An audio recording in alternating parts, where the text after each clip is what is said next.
Fala galera, sejam todos muito bem-vindos aqui na coletiva do Juba Futebol. Daqui a pouco eu vou chamar a coletiva do Juba e do Tidico Futebol, né? Que o homem tá sempre comigo aqui pro debate. E é o seguinte, galera, tem muita coisa acontecendo no São Paulo recentemente e principalmente ao redor do São Paulo, né? A demissão do Pedro Caixinha deu o que falar no São Paulo e também, para quem não pegou aí no ar, nas entrelinhas, o Diego Aguirre também virou assunto no São Paulo quando ele tomou aqueles 5 do Botafogo. E o Erik ten Hag, que é demitido no Manchester United, era o último fio, sabe? Lembra o fiozinho do bigode? Era o fiozinho do bigode que segurava alguém que defendia o Antony no Manchester. Então, além de todas as notícias do São Paulo, como Zubeldia, Lucas Moura, a maneira que é escalado, vamos debater um pouquinho também a questão dos técnicos disponíveis e também o que impacta no trabalho do Zubeldia. E não, olha nos meus olhos, não, esse aqui não é um vídeo para pedir o fora Zubeldia, não, mas os técnicos no mercado, eles movimentam aqui internamente sim. É ou não é? Tidico, eu conheço você. Eu sei da sua opinião sobre o Diego Aguirre e conheço também sua opinião sobre o Pedro Caixinha. Mas eu gostaria que você falasse para a galera aí, você gostaria de ter o Pedro Caixinha no São Paulo? Ou até mesmo, depois eu pergunto do Diego Aguirre. Fala comigo sobre o Pedro Caixinha especificamente. Fala, Juba, fala, galera. Obrigado mais uma vez pelo convite. O Pedro Caixinha eu não sou muito fã não, viu, Juba? Sei que é um técnico, tem muitas pessoas que acham ele interessante, acham que ele tem uma proposta de jogo interessante e tal. Eu não gosto, eu acho que os resultados dele com o Bragantino, por exemplo, não são tão favoráveis. Eu acho que o Pedro Caixinha, digamos que o São Paulo coloque ele no radar. Eu acho que ele seria mais ou menos um Rogério Ceni, um Crespo, um Zubeldia, um cara que vem com uma roupagem diferente, né? Uma roupagem moderna, um cara para fazer coisas diferentes, mas que no final de tudo ali, na hora do vamos ver, não tem currículo, não tem história, não tem o necessário ali para lidar com um time de tamanha grandeza quando a pressão começar a aumentar. Porque assim, quando tem uma comparação muito errada que fazem, que é claro que é muito diferente o cara ficar um ano, com todo respeito a esses clubes, de coração mesmo. Vitória da Bahia, o próprio Bahia, Red Bull Bragantino, é mais tranquilo. Fortaleza. Fortaleza é mais tranquilo para alguns treinadores fazerem um trabalho mais duradouro, digamos assim, de 2 anos, 1 ano e meio, 2, até mesmo 3 anos, sem grandes títulos, sem títulos de grande expressão, porque a pressão tende a ser menor nesses clubes. Claro. No São Paulo, Corinthians, Flamengo, Palmeiras, até mesmo um Fluminense, é diferente. Um Cruzeiro, um Atlético Mineiro, é diferente. Então não adianta você trazer e pedir calma, pedir tempo, porque não é nem só a pressão da torcida em si, é a pressão interna da diretoria. A diretoria mesmo também não se conforma. E nesses times de grande expressão, você precisa fazer um belíssimo trabalho de 6 a 8 meses. Se não, acabou, é tchau. Eu não gosto. Juba, o nome Pedro Caixinha não me agrada muito, não. Engraçado você falar isso aí. Eu queria ter te interrompido antes, que tá a galera brava comigo que eu te interrompo aqui no canal. Ô, gente, pelo amor de Deus, estamos debatendo, né? Interrompe, é chato, é chato, é Olha chato. só, você falou uma coisa que eu achei, eu tava pensando, você falou do trabalho de pressão, né, que tem em cima de um técnico desse aí. Gente, vocês pararam pra pensar que o Zubeldia, ele não sofreu pressão interna e nem externa? A pressão é dele próprio. Assim, algumas pessoas, muito isoladamente, pediram fora Zubeldia. Pouquíssimos. A imprensa não pediu fora Zubeldia. E a diretoria do São Paulo se prontificou a falar que não tinha fritura interna e que gostava do trabalho do Zubeldia. Então, se tem pressão ou não no São Paulo, deve ser do próprio Zubeldia para com ele mesmo. Muda o tom das entrevistas, muda o tom do trato com os jogadores, mas na verdade ninguém pediu fora. Mas eu concordo com você, realmente a pressão é muito grande em time grande, né? E o Pedro Caixinha, mais do que qualquer coisa que você falou, que eu concordo com tudo, o que me espanta mesmo é a argumentação de algumas pessoas, e aqui eu estou falando da mídia, tá? Não estou falando do torcedor são paulino, não. Estou falando da mídia mesmo. Muito me espanta um cara da mídia, um cara que tem um microfone num grande veículo de comunicação e ele tá lá porque ele escrevia redação na faculdade, 25 linhas, norma culta, mas ele acha que ele pode falar de futebol. E ele fala, todo mundo pode, claro. Só que ele fala assim, não, Luxemburgo, Felipão, Cuca, Dorival, critica pra caramba. Teve gente, não vou citar nome, que colocou o Dorival como um lixo ambulante na seleção brasileira. Sabe, o cara ganhou a Libertadores com o Flamengo, Copa do Brasil com o Flamengo, Copa do Brasil com o São Paulo. Ninguém, tirando o Abel Ferreira, estava mais apto naquele momento a assumir a seleção brasileira. Ô, Juba, só um só pra embasar o que você tá Viram falando. quem interrompe quem, né? Fala aí, Não, Tidico, não, me interrompeu, fala. é porque teve um jornalista aí, relativamente famoso, que falou que o Dorival seria um retrocesso no São Paulo. Depois, esse Não, mesmo mas jornalista. isso aí, Não, ele veio a público depois e pediu desculpa, falou que iria. Fez esse foi o piada. Vicari, esse foi o Vicari, e eu vi o pedido de desculpa do Vicari, não tô falando dele, não é dele mesmo, é que eu vi que colocaram o Dorival como o Dorival retroceder na carreira, era uma crítica ao São Paulo. Tipo, o Dorival não deveria ir pro São Paulo, deveria ir pro Atlético Mineiro, Botafogo, Palmeiras ou Flamengo, ficar por ali, sabe? Eu entendi que ali não era uma crítica ao Dorival. Eu vi gente criticando demais o Dorival, que ele não podia estar na seleção. E aquilo era uma coisa, era um vexame. Só que essas mesmas pessoas que colocam o Dorival lá pra baixo, cê é lixão, sabe? Colocariam o Pedro Caixinha como ideal para a seleção brasileira. Colocariam o Zubeldia como ideal para a seleção brasileira. Então, ganhar título, hoje em dia, se você já passou dos 60, 65, é o que eu estou interpretando, que é porque eles são mais velhos, não pode mais jogar na seleção e nem praticar um futebol moderno, com ideias táticas modernas, coisa e tal.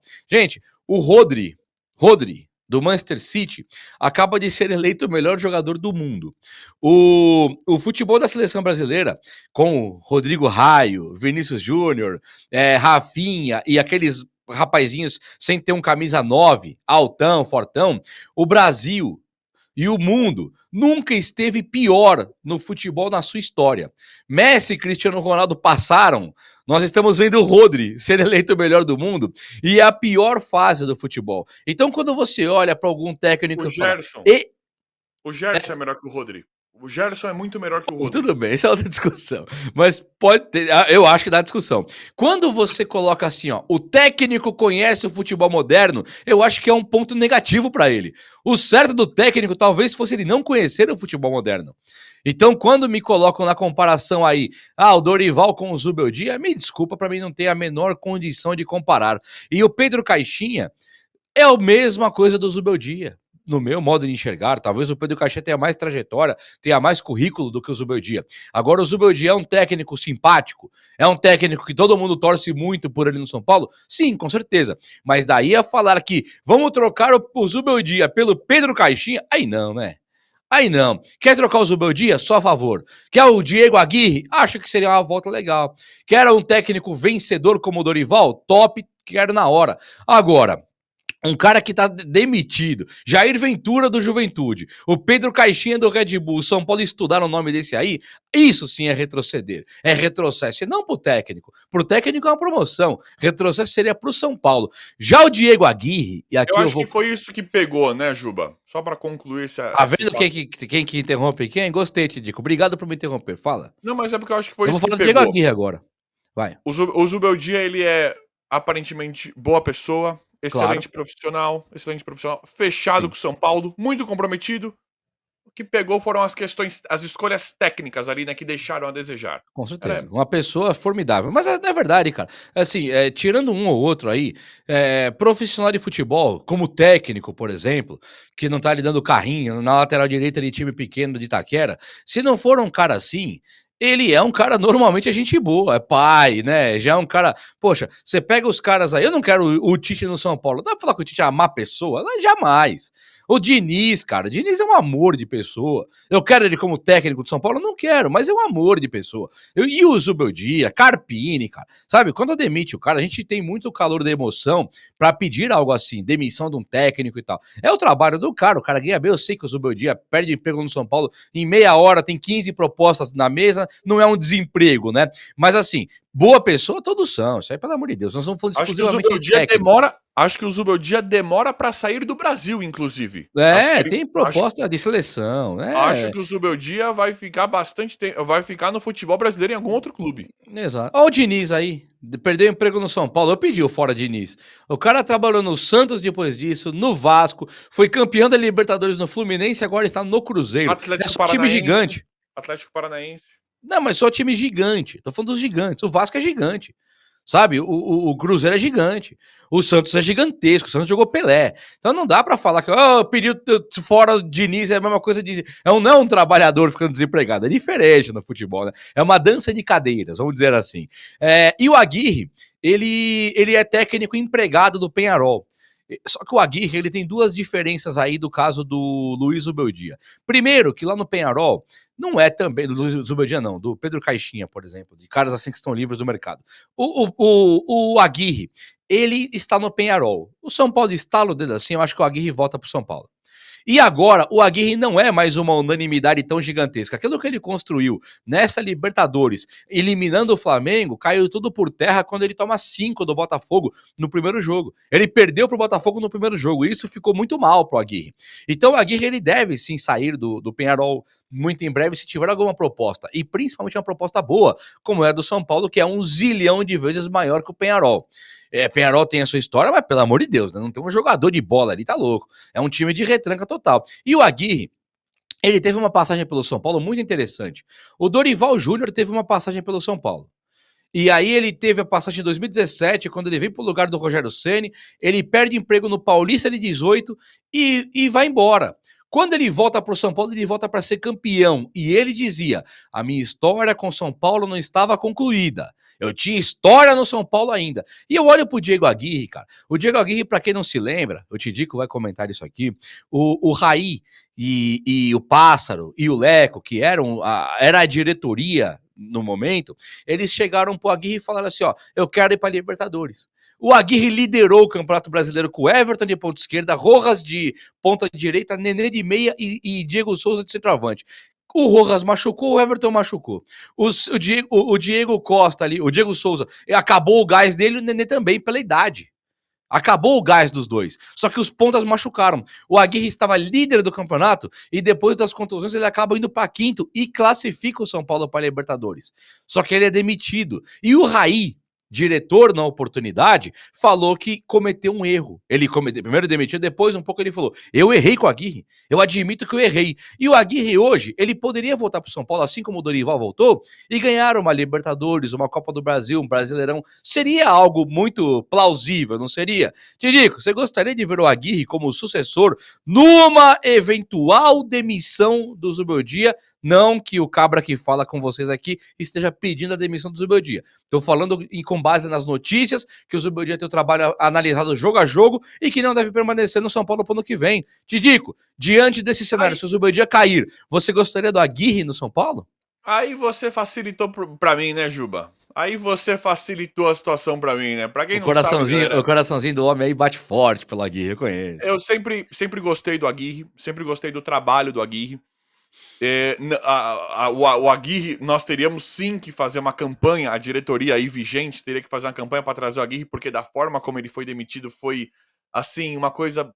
brutal, assim, horrível e não só feia mesmo, mas falando em termos de competência, né? Foi de uma incompetência muito gigantesca, Sem assim, base argumentativa, né? sem base argumentativa e de um amadorismo, assim, gigante, né.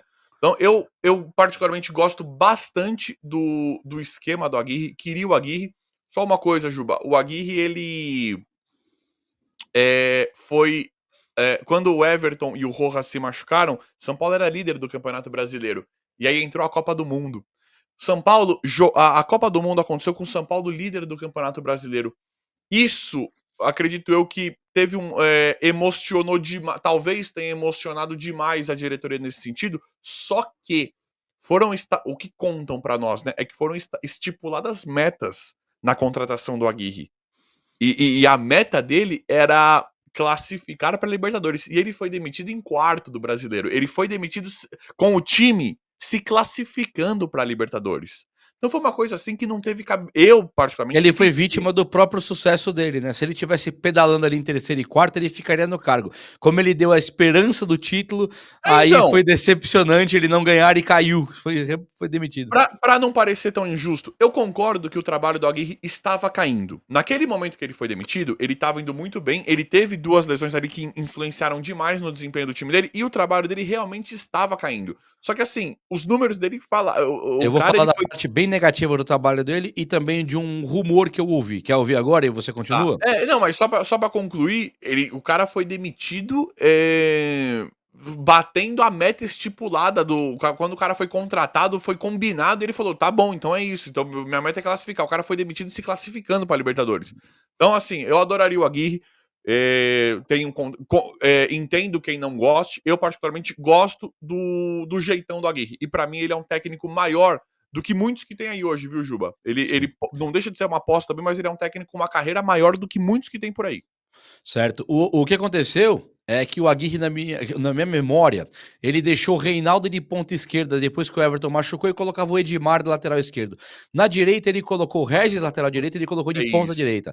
Bruno isso. Pérez, que era lateral direito, ele chegou a pôr de ponta direita. E ele colocava o Araruna como se Araruna no fosse na ataque. posição que o Luciano joga hoje, até um pouco mais avançado. Então, esse é um grande defeito do Aguirre no São Paulo, que chama pardalzice, né, na maneira vulgar de falar. Mas eu ouvi um boato depois de um ano que o Aguirre não podia usar a equipe de base livremente assim, porque a equipe de base estava sendo trabalhada para outro objetivo, tipo ganhar uma tacinha, algumas coisas assim. Não sei a história exata para contar aqui, não tem essa verdade absoluta. Ele podia ou não podia usar o Antony, David Neres, Luiz Araújo? Ele podia? Acho que ele não podia. Se ele pudesse, por que não usar o David Neres e o Luiz Araújo? Claro, trazer da base por titular é difícil. Ninguém faz isso. É difícil um Kaká aparecer, né? Mas, do nada, se você colocar os laterais, também ficou ruim pro Aguirre. E é isso. Tidico, eu quero falar um pouquinho rapidinho agora, muito brevemente com a galera aqui, ó. Galera, Erik ten Hagen, técnico do Manchester United, foi desligado na data de ontem, segunda-feira. E ele ser desligado, ele impacta diretamente na titularidade ou mesmo relação do Antony no Manchester United. A relação que eu digo é estar relacionado para as partidas, né? Ser convocado para as partidas. O Antony, ele foi muito, muito, muito criticado pela galera que jogou lá. Ferdinand, Scholes, o Nistelrooy agora virou técnico interino na ausência do Erik ten Hag, e o Nistelrooy também é um dos caras que jogou, que é ídolo do Manchester, e esses ídolos eles têm uma opinião muito forte no Manchester. E a grande maioria deles, eles em uníssono, todos gritando juntos, eles detestam o futebol do Antony, criticam o drible, criticam a objetividade, o zerinho que ele dá ali com a bola no pé, tudo. E aí o Ten Hag, o Erik ten Hag que pediu o Antony lá, foi o cara que protegeu ele, manteve ele entre os relacionados e muito titular de maneira até insistente, né, com a crítica caindo, matando em cima, e agora o Ten Hag caiu, e o Antony deve ter dado os seus últimos suspiros até no banco de reserva. Se entrar vai ser um milagre, se entrar com o Nistelrooy, por exemplo, para jogar no segundo tempo. Tidico, facilita para o São Paulo trazer o Antony, se ele não tiver de jeito nenhum oportunidade no United ou não? Complicado. Você adora um mercadinho da bola, né, Juba? Você Adoro. adora um mercadinho da bola, Desde que né? eu sou criança, eu compro Lance, jornal Lance, para ler Mercado da Bola. Eu gosto. Você adora um mercadinho. Então, é uma atualização importantíssima que você trouxe. Eu particularmente não sabia. Você me falou isso aí, essa atualização do Erik ten Hag deixando o Manchester United. E isso Não, ele foi demitido mesmo. Ele não deixou, foi ele foi demitido? demitido. Demitido. E Acabar. isso, e Se, isso. se, se cansaram dele lá. E o Anthony deve pagar o pato junto, né, cara? Então, não, mas isso é uma grande atualização, né? Porque assim. O que eu estava percebendo, a movimentação que eu tinha era de que o Antony não iria jogar mais pelo Manchester United. Seria muito difícil, e aí o Antony já estaria procurando outros clubes. Falam que ele ainda tem mercado em outros clubes da Europa, em alguns lugares do mundo, mas muito provavelmente iria jogar um jogo ou outro. O desfecho, o destino final aí seria ele sair, não jogar mais, não atuar mais pelo Manchester United por conta de tudo que você falou. Só um detalhe, o Manchester já colocou ele à venda, até aceitando receber a metade do preço, que é É, 50 milhões de euros, e não vai receber, nem o 50. Manchester quer se livrar. Mas não vai conseguir vender. Assim Pro não. Manchester, o Manchester, o que a gente vê hoje, ele não se importa mais, ele quer se livrar do Antony. Eles querem fazer qualquer tipo de negócio pra se livrar do Antony. Essa é a E impressão que aí, dá. uma coisa que eu tenho aqui, Juba, que é assim, bem. Eu não vou chegar e te cravar isso aqui, mas é coisa que a gente escuta, que a gente sabe que é rumor e sondagem e que muito provavelmente aconteceu, tá? Mas é pra tomar bastante cuidado com isso. Eu já ouvi algo nesse sentido, de que o Júlio Casares foi sim falar com o Manchester. Não foi de forma. Não foi completamente formal, não foi ali chegando, colocando proposta. Como o Manchester ainda deve um valor de aproximadamente 100 milhões de reais para o São Paulo e vai pagar em 3 anos, quando o Casares soube dessa situação, de todo esse contexto do Antony, 5 anos, não são 5 anos? Acho que são 5 eu acho anos. que são 3 anos, queria Ah, pagar em 5 ou 3 3, anos. galera. Não importa isso, né? Não, Importa mas o são dinheiro 5, são cair, né? 5. Vai, fala. Importa o dinheiro cair. Aí o Casares, com todo esse contexto, e o Casares gosta desses negócios de oportunidade por empréstimo, né, bem bolado, digamos assim, o São Paulo teria ido consultar o Manchester. E aí, gente, o Antony, não sei o que, não sei o que lá, por conta de todo esse contexto, que o Manchester deve dinheiro, Antony já jogou no São Paulo, é clube nosso, que o Antony não vai jogar mais lá, o Manchester não quer nem olhar mais pra cara do Antony, aí o Casares foi olhar. Pelo que eu tenho, é que o Casares foi verificar isso, falou, e aí, dá negócio por conta do que tá rolando aí?